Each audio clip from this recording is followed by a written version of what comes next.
말씀은 6장 10절, 11절 말씀이죠.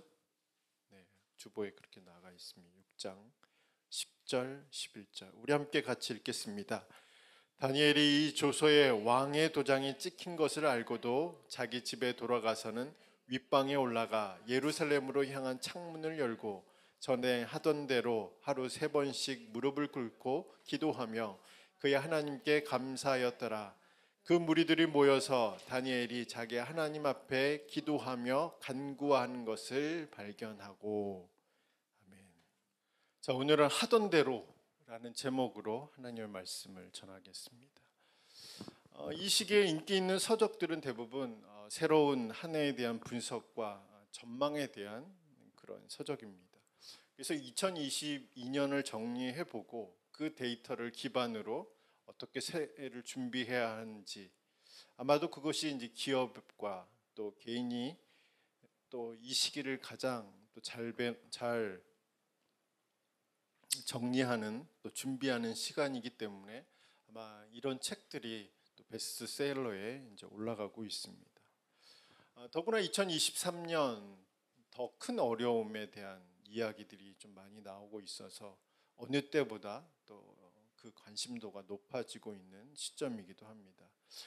이런 비관적인 전망들이 쏟아지면서 그에 대한 대책들이 많이 제시되고 있는데, 그런데 중요한 것은 무엇이냐면 가장 자주 그리고 가장 중요한 방법으로 제시되는 것이 기본에 대한 충실함, 이것이 바로 그 해답이 될 수 있다라고 말하고 있습니다.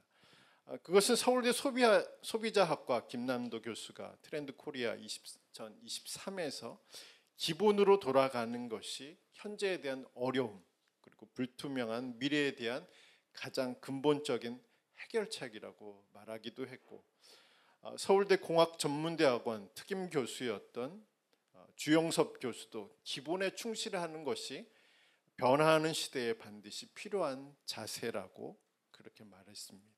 우리는 아주 자주 듣는 이야기죠. 그리고 흔하게 나오는 해결책이면서도 잘 실천되지 않는 것이 기본에 대한 충실함입니다. 기본에 대한 충실함이 새로운 하나의 해결책으로 다시 제시되고 있는 또 다른 이유 중에 하나는 바로 11월 20일부터 시작되는 카타르 월드컵 때문에 그렇습니다.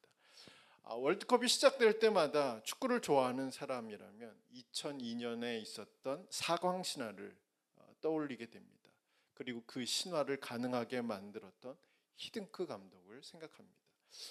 그 감독이 우리나라의 대표팀을 맡으면서 그분의 축구 철학은 기본기를 다지는 것입니다.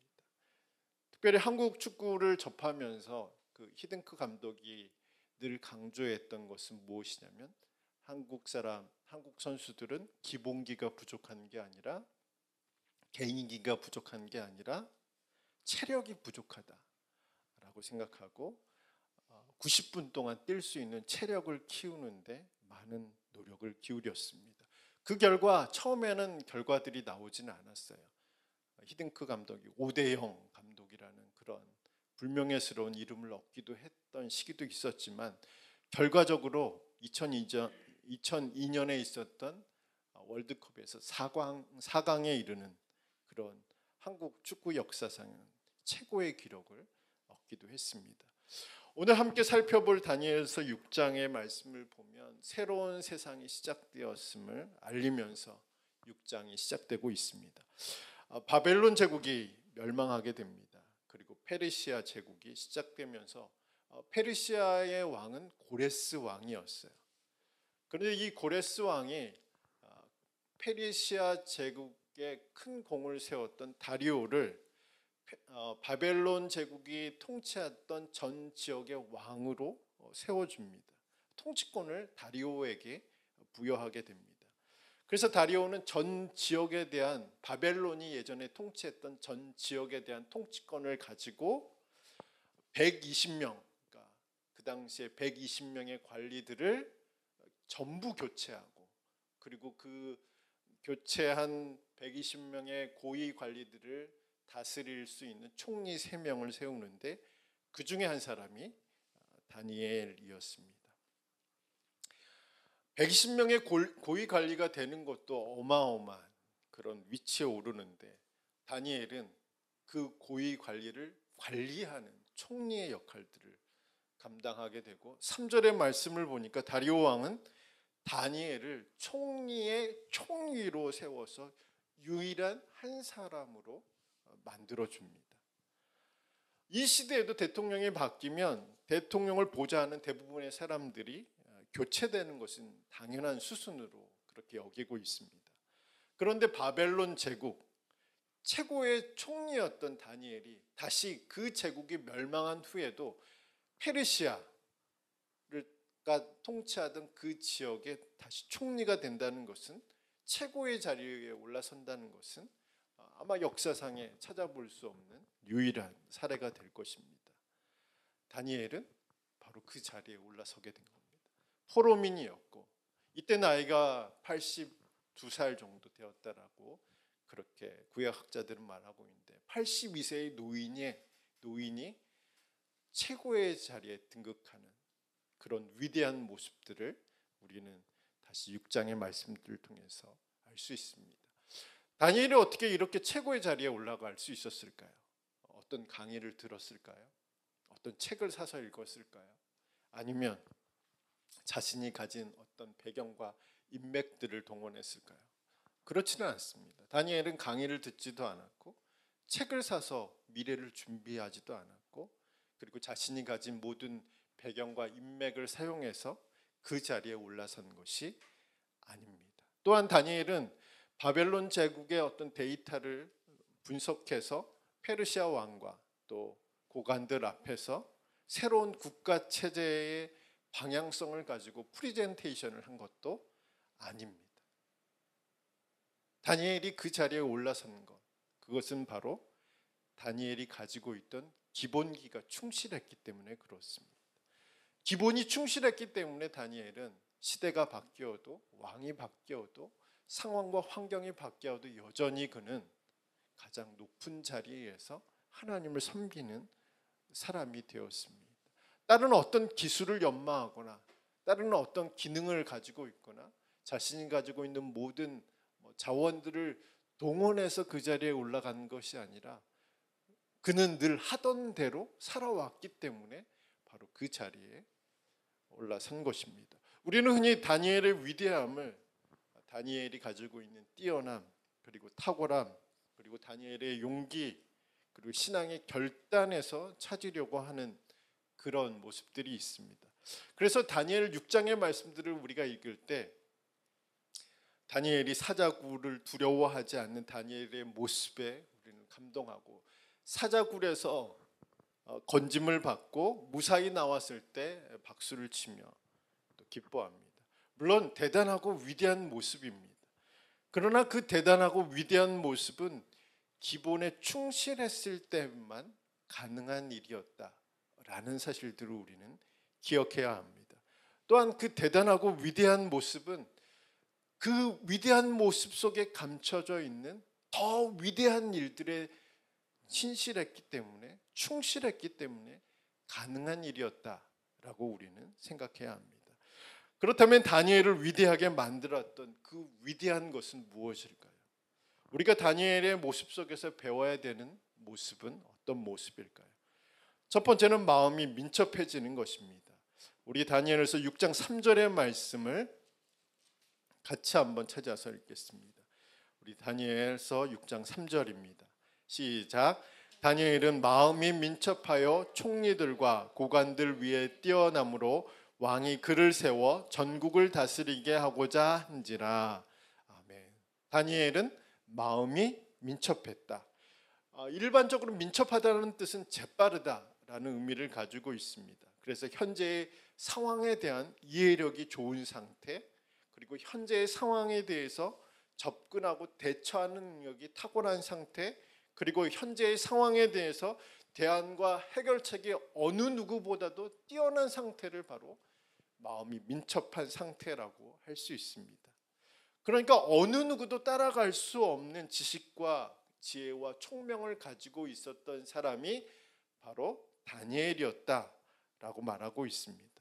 그러나 이 다니엘이 마음이 민첩하다는 의미를 그 의미로만 해석한다면 우리는 다니엘서 1장에서 6장에서 말하고 있는 다니엘의 기본기에 대해서 우리는 모를 수 있습니다. 그리고 이 마음이 민첩하다는 단어 속에 숨겨져 있는 의미도 제대로 파악할 수 없습니다. 마음이 민첩하다, 이 문장을 영어 성경에는 그의 안에 탁월한 영이 있다라는 문장으로 번역하고 있습니다. 그래서 3절의 문장을 이 버전으로 다시 읽으면 이 다니엘 속에는 탁월한 영이 있기 때문에 다른 총리들과 고관들보다 뛰어나니 라는 말씀으로 읽어볼 수 있습니다. 제가 한글 번역이 아니라 개역 개정 성경이 아니라 이 버전의 성경에 대해서 언급하고 있는 이유는 1장에서부터 5장까지의 말씀을 보면 다니엘을 수식하는 단어가 있기 때문에 그렇습니다. 다니엘에게 늘 따라다니는 단어가 뭐였죠? 거룩한 신들이 거하는 사람, 거룩한 신들에 의해서 살아가는 사람. 다니엘 속에는 거룩한 신들이 있다, 신들의 영이 있다라는 것이 다니엘을 수식하는 단어였습니다. 그래서 다니엘을 소개할 때마다, 그리고 느부갓네살이 되었든 벨사살의 왕이 되었든 간에 다니엘을 부를 때마다 신들의 영으로 충만한 사람이라고 그렇게 다니엘을 불렀습니다. 이것이 바로 다니엘의 마음이 민첩함, 그 안에 숨겨져 있는 바로 진짜의 의미입니다. 다시 말해 다니엘은 하나님의 영으로 충만한 사람이라는 의미입니다. 마음이 민첩하다는 것은 하나님의 영으로 충만해진 결과입니다. 하나님의 영에 사로잡힌 결과입니다. 하나님의 성령으로 충만했기 때문에 그의 마음이 민첩해질 수밖에 없었다는 것을 보여주는 것이 바로 3절의 말씀입니다. 그렇기 때문에 다니엘이 가진 기본기는 무엇이냐면 하나님의 영에 충만해지는 겁니다. 성령으로 충만해지는 겁니다. 성령에 사로잡히는 겁니다. 성령의 인도함을 받는 겁니다. 성령의 역사를 사모하고 성령을 따라 행했을 때 그의 마음이 민첩해지고 그 결과 어떤 사람들보다 뛰어나고 위대한 인물이 될 수 있었다. 그것이 바로 오늘 6장 3절의 말씀을 통해서 우리가 알 수 있는 내용입니다.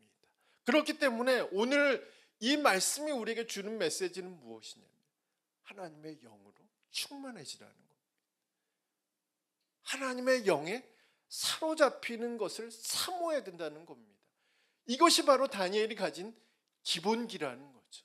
우리의 기본도 마찬가지로 그렇죠. 예수 그리스도를 믿으면 우리 안에 성령이 내주하게 됩니다.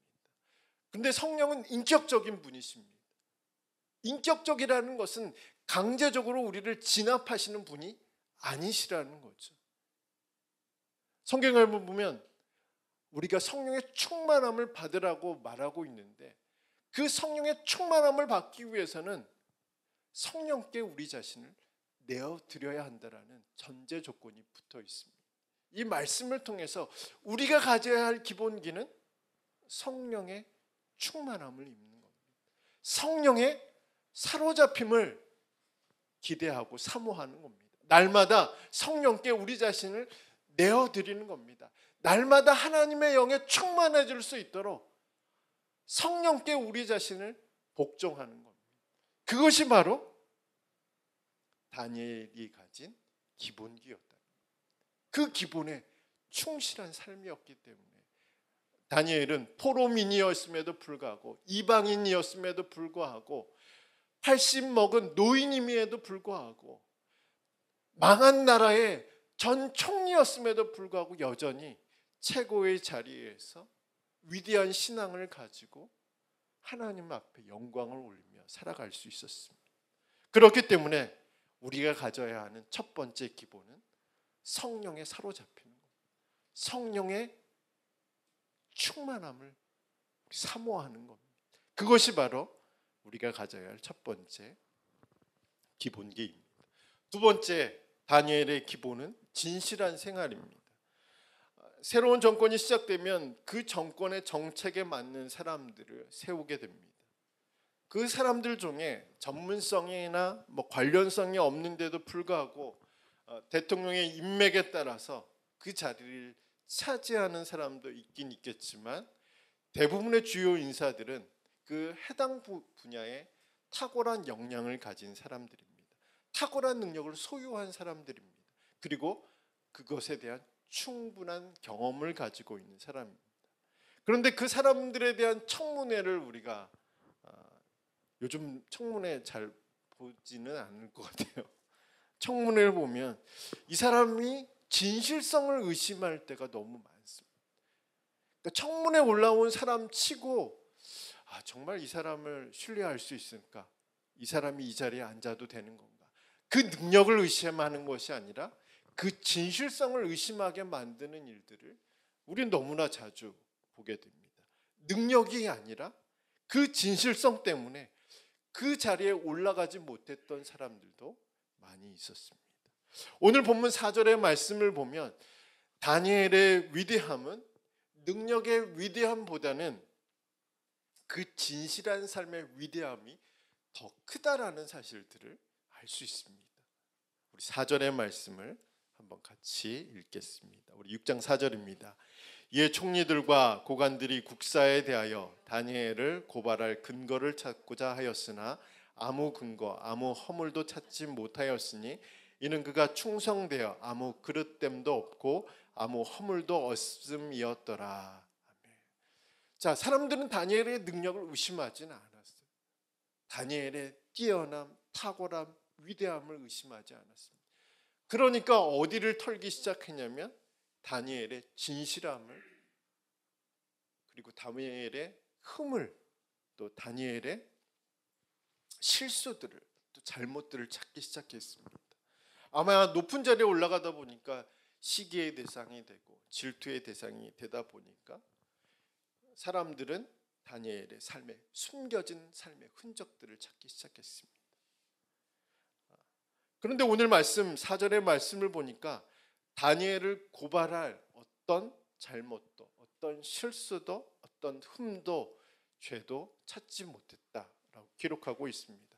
그러니까 한마디로 얘기해서 다니엘은 권력을 이용해서 부동산을 사들이거나 뇌물을 받거나 재산을 축적하거나 비리를 저지른 흔적이 하나도 없었다라고 그렇게 말하고 있습니다.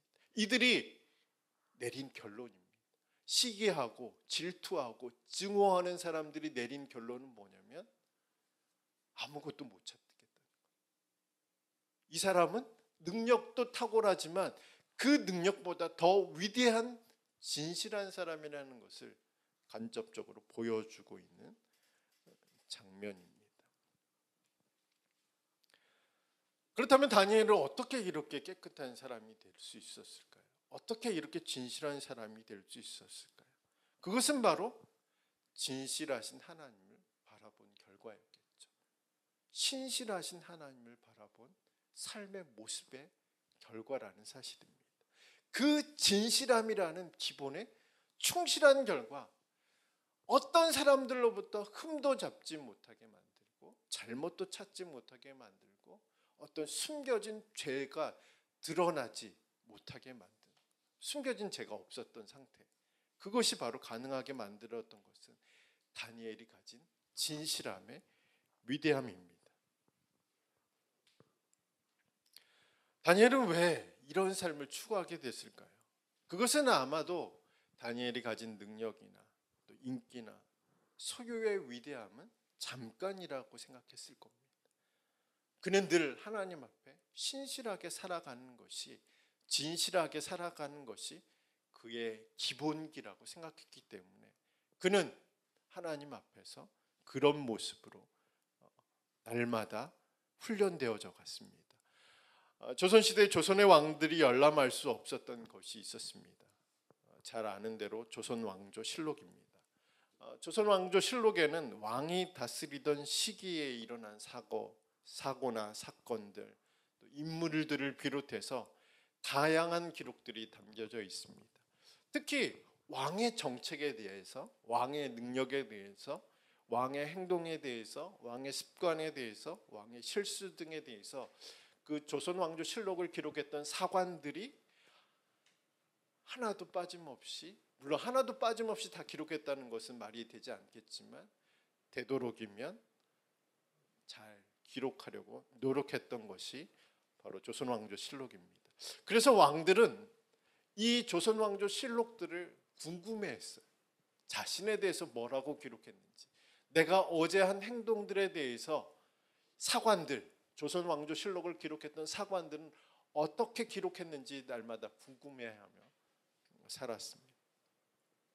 그런데 이 사관들은 어떤 사람들이었냐면 과감 없이 기록했을 뿐만 아니라 이 왕들에 의해서 역사가 왜곡될 수 있기 때문에 그것을 지키기 위해 목숨을 걸기도 했습니다.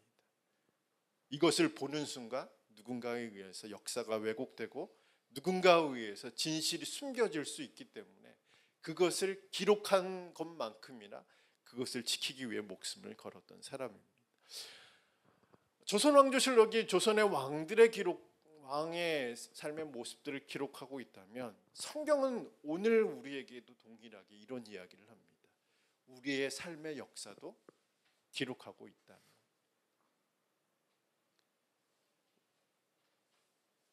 우리의 삶의 모든 순간들이 하나님 앞에 다 그대로 저장되고 있다라고 분명하게 말하고 있습니다. 오늘 말씀 속에서 다니엘의 적들은 다니엘의 실수를 낱낱이 찾아내기 위해서 모든 것을 동원했던 것처럼 오늘 우리의 삶도 역시 동일하게 하나님 앞에 그렇게 기록되고 있다는 사실들을 우리는 잊지 말아야 합니다. 우리의 역사는 감춰질 수 없는 거죠. 우리가 진실한 모습이면 그 진실함은 왜곡될 수 없습니다. 우리가 하나님 앞에 신실하게 살아갔던 모습, 우리가 진실함이라는 이것에 충실한 삶들은 다른 사람들에 의해서 왜곡되지는 않습니다. 그것이 사람들에 의해서 보여지든 사람들에 의해서 보여지지 않든 사람들이 이렇게 평가하든 저렇게 평가하든 상관없이 우리가 진실함이라는 기본기에 충실해서 하나님의 진실함을 본받아 그것을 날마다 따라가는 삶이라면 우리는 역시 하나님 앞에서도 옳은 또 정당한 평가를 받게 될 것이라는 것이 성경에 기록하고 있는 것입니다. 그렇기 때문에 다니엘의 모습들을 통해서 우리의 진실함에 대한 기본기가 잘 닦여져 있어야 됩니다. 우리가 사람들에게 잘 보이기 위해서, 다른 사람들에게 더 좋은 평판을 얻기 위해서, 좋은 인기를 얻기 위해서, 다른 사람들에게 책이 잡히지 않기 위해서 이렇게 살아가야 된다는 것이 아니라 하나님이 우리의 역사를 기록하고 있기 때문에, 하나님이 우리의 역사에 대해서 평가자이시기 때문에 우리는 진실함이라는 기본기를 잘 닦아야 합니다. 바로 그것이 다니엘을 위대하게 만들었던 이유였습니다. 그것이 다니엘의 위대함보다 더 위대한 일이었다는 사실들을 우리가 기억하는 그런 시간들이 되었으면 좋겠습니다. 자, 세 번째, 다니엘의 기본은 하나님의 율법대로 사는 것입니다.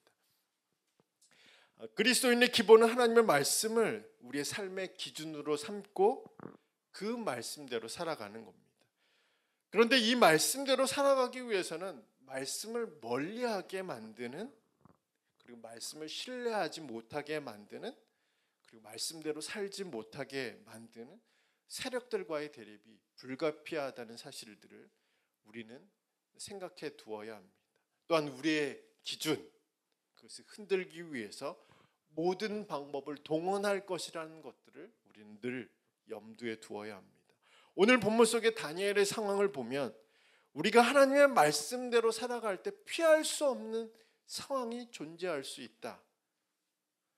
피할 수 없는 환경이 주어질 수 있다라고 말하고 있습니다. 우리 5절 말씀 한번 같이 읽겠습니다. 우리 6장 5절 말씀입니다. 시작. 그들이 이르되 이 다니엘은 그 하나님의 율법에서 근거를 찾지 못하면 그를 고발할 수 없으리라 하고. 자, 5절의 말씀을 보면 고관들과 다른 총리들은 다니엘을 그 자리에서 끌어내리기 위해서 여러 가지 방법들을 시도했지만 아무것도 찾아낸 것이 없었습니다. 그래서 유일한 방법은 바로 다니엘이 가지고 있는 삶의 기준, 다니엘이 가지고 있는 삶의 표대가 되는 하나님의 율법을 가지고 함정을 파서 이 다니엘을 그 함정에 빠뜨리는 것이라는 것을 우리가 5절의 말씀을 통해서 알 수 있습니다.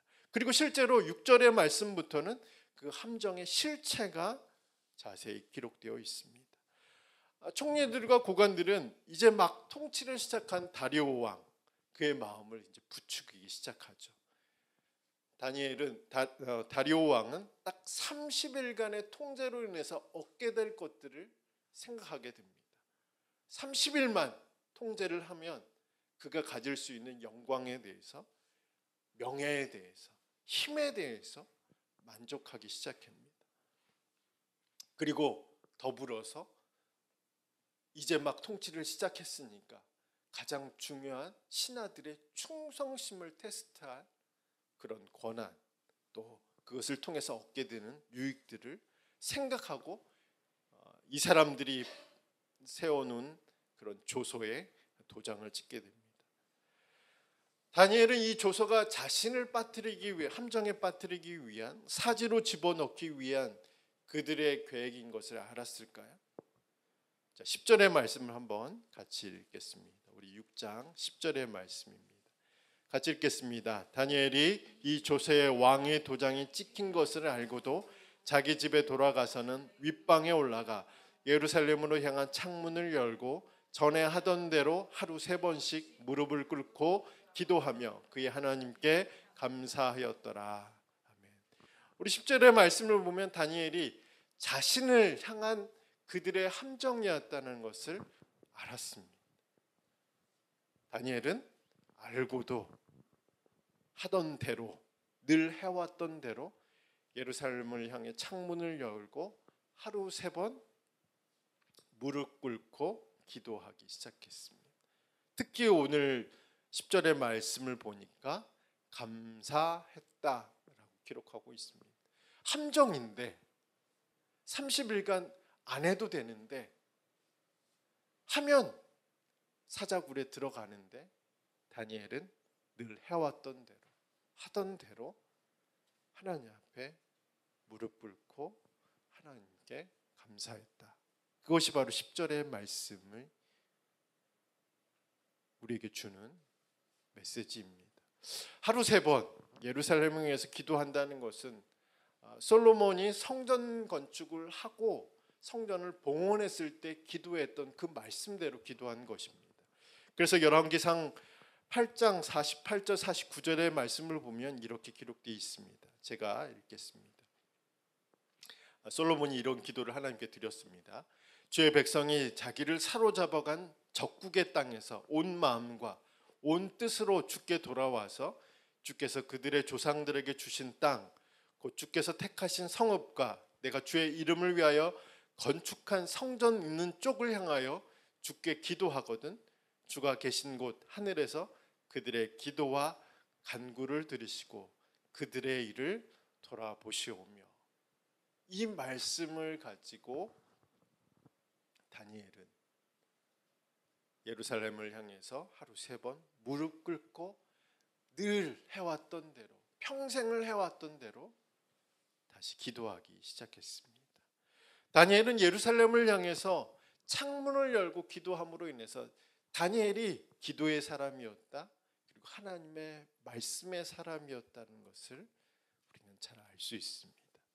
다니엘은 이 진리, 내가 죽어도 이 말씀을 지키기 위한, 이 말씀대로 하나님께서 우리 민족을 다시 구원해 주시기를, 이 백성들을 다시 본국으로 돌아가게 해 주시기를, 이곳에 살고 있는 백성들이 하나님이 주시는 평안함으로, 하루를 살아갈 수 있도록 그렇게 기도하며 그 기도를 놓지 않았다는 사실들을 알 수 있습니다. 다니엘은 이 기본에 충실하기 위해서 자신 앞에 놓여져 있는 함정, 고발, 그리고 사자굴, 죽음도 두려워하지 않았다는 사실들을 알 수 있습니다. 물론 이런 결단들이 하루아침에 생겨나지는 않습니다. 80노인이라고 해서 모든 것을 포기해서 모든 것에 미련이 없어서 이런 일들이 가능했다라고 말할 수 없습니다. 그는 분명 자신의 삶을 지탱하고 있는 그 기본이 바로 하나님의 말씀이라는 것을 놓지 않기 위해서 그는 자신 앞에 있는 함정 그리고 죽음, 사자굴 앞에서도 자신의 길을 묵묵히 걸어갈 수 있었습니다. 오늘 우리에게 필요한 기본도 역시 동일합니다. 하나님의 말씀에 충실하는 것, 하나님의 말씀을 신뢰하는 것, 하나님의 약속을 붙잡고 하나님 앞에 감사하는 것, 그것이 바로 다니엘이 오늘 우리에게 그리고 우리가 가져야 할 기본이라고 분명하게 말하고 있습니다.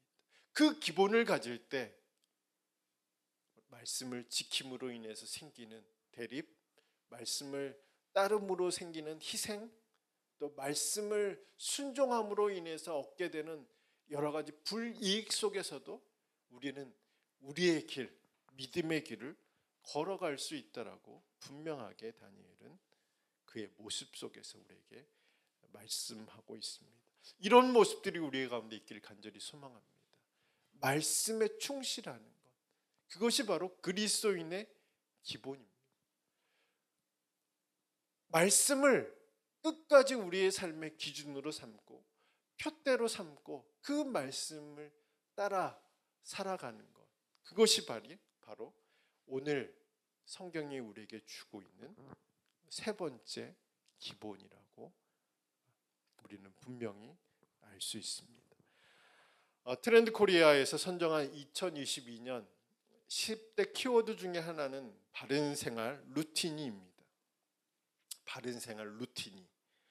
루틴이란 매일매일 수행하는 습관이나 절차들을 말하는데 사람들은 그 루틴을 만들어서 스스로 일상을 지키고 관리하는 사람들, 그것을 가르쳐 바른 생활 루틴이라고 말합니다. 이 바른 생활 루틴이가 되기 위해서 필요한 것은 목표를 세우는 거죠.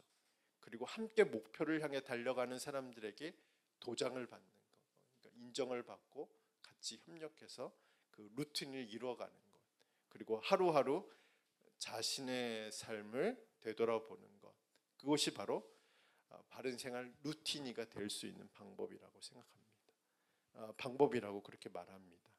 변화되는 시대 속에서 일상을 지키기 위해서 또 자신의 인생을 업그레이드하기 위해서 바른 생활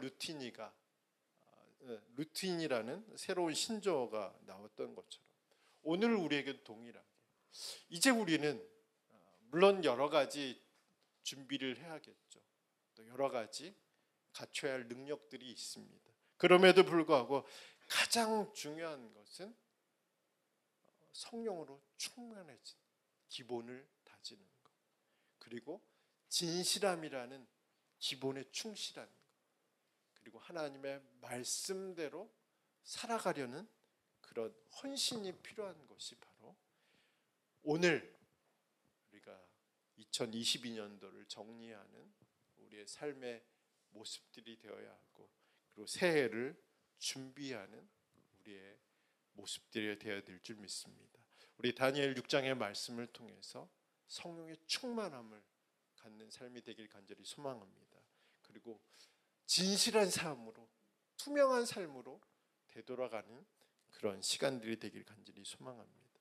그리고 무엇보다도 하나님의 약속을 신뢰하고 하나님의 말씀에 따라 기도하고 하나님께 감사하는 저와 여러분이 되길 간절히 소망합니다.